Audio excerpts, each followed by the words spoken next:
Please stand by for this ABS-CBN News Update.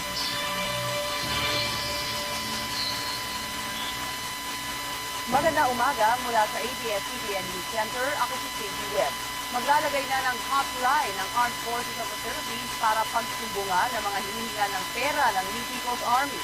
Ayon kay AFP Public Information Officer Lieutenant Colonel Daniel Lucero, talamak na ang extortion ng NPA mula sa mga kandidato sa eleksyon. Ilan sa mga lugar na ito ang Quezon at Compostela Valley. Ayon kay Lucero, humihingi ng 500,000 hanggang 1 milyong piso ang NPA mula sa mga kandidato sa pagka-senador at mas mababang halaga naman sa mga lokal na opisyal. Public Information Officer Lieutenant Colonel Daniel Lucero, talamak na ang extortion ng NPA mula sa mga kandidato sa eleksyon.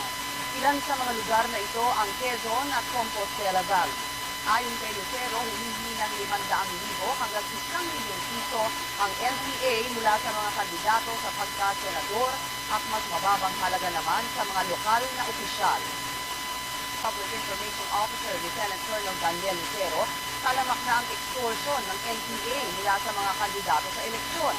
Ilan sa mga lugar na ito ang Quezon at Compostela Valley. Ayon kay Lucero, humihingi ng 500,000 hanggang 1 milyong piso ang NPA mula sa mga kandidato sa pagka-senador at mas mababang halaga naman sa mga lokal na opisyal. Lugar na ito ang Quezon at Compostela Valley. Ayon kay Lucero, humihingi ng 500,000 hanggang 1 milyong piso ang NPA mula sa mga kandidato sa pagka-senador at mas mababang halaga naman sa mga lokal na opisyal. Samantala, narito ang mga balitang dapat abangan sa TV Patrol. Binatang aktor na si Nico Soto namatay nang mahulog sa tinutuluyang kondominyo. Senador Pangulong Lacson naghain na ng kandidatura sa pagkapangulo.